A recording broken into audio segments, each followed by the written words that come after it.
how to set content type as a application slash XML when we are sending to the like a middleware request or from server to other network server. So that one we can see. So here in default in our Java we have the HTTP URL connection class. This is a one class which is abstract class which is extended from the URL connection class. We have one more class, that is URL connection class. That URL connection class having which is used for the connection between the application and URL. One application and URL in between the communication it will be establishing, that class is the URL connection class, which is extended to HTTP URL connection. So then whenever we required HTTP headers, so like a one network or one server to other server, like a one our Java application server to other network server like a middleware server. So that time how we can pass the HTTP header, like header as a content type or any whatever it may be, like a request method. So that time we can put it as a, we can set as a set request property, that key and value. Key is a content type and value is a application slash XML. So for that we are using here HTTP URL connection. So here we are creating object URL con equal to null value. So after that just we are hard coding. So then we have a properties file. So based on property file we can get the properties like a system dot get properties. System dot get properties means system means it's like a wherever we have the application files, so there we have the property file. So under system, like a Timecast server or any server is there, so in that server we have configurations. That configuration we are getting and we are putting. So in the configurations we are passing the properties properties dot put. So here key and value. So for that properties we are putting as a proxy host. This is like a already one variable we assign. So then here we can assign as a hard code, like any host.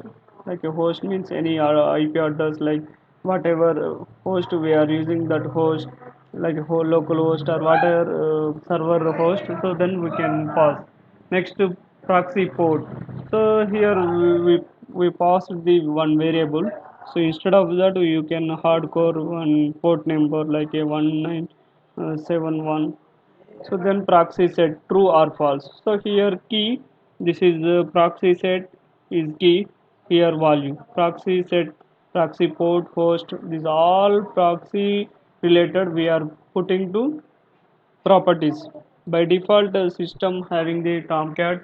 So under Tomcat we configured some configurations, so there automatically it will proxy related values and keys it will be automatically set. So then we are creating a URL. So URL is a predefined class, so for that we are creating a class. So under URL we are passing the service URL. So here we can pass the what URL we are using, like a HTTP colon double slash, like a one IP address. So there with port, so then slash related whatever they are having. So after this is the service URL, just like assume. So here I am using service URL. So under URL we are passing service URL. So here we created a object URL. So based on that object we can open the connection. So in that HTTP URL connection we are opening by the help of URL class object. So here URL object dot open connection.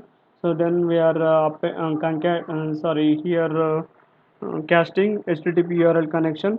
So by this URL connection reference variable, we are setting the request method. So every request we are having the methods like a get, post, delete, put. So these are all request methods. So here we are using the HTTP URL connection. So for that we are using set request method as a HTTP method. So next we are allow user interaction. So that allow user interaction is true or false. So here we are passing as a false. So next URL connection dot set do out is true. So what we are passing content type as in application slash XML or application slash X www URL encoded. So both we are having. So now we are passing set request property. We have one method. So default method, that method is set request property. Under set request property we are passing key as a content type. So next value as a application slash XML. So this content type and key and value application slash XML both will go to next server or next application. So there and they will get the whenever we are sending the request, that time they are having the headers. In that headers they will have this key and value. So next connection timeout. So what connection timeout required? So that connection timeout we are passing here, we have variable. So there you can give any value like a 5 or 10. So here read timeout. So read timeout based on 1000 milliseconds into 2. So then it will calculate. So next we are passing as a output stream.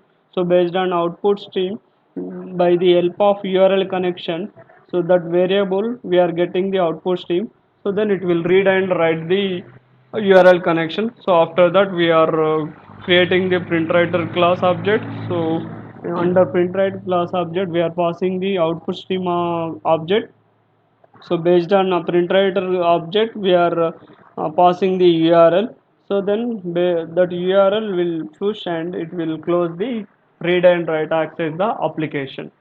So this is the flow for when we are accessing or when we are sending the HTTP headers to other application or other server or like a middleware. So that time we can use this code or we can use this concept. For that we are creating the HTTP URL connection. So next we are creating the URL object. By the help of a HTTP URL connection object we are passing the URL. By the help of URL object we are setting all the methods: request property, allow user interaction, request method, read timeout, connection timeout. So based on output stream and print writer we are closing the connection. So this is the flow. If you watch and you can subscribe our channel, and thank you for watching the video.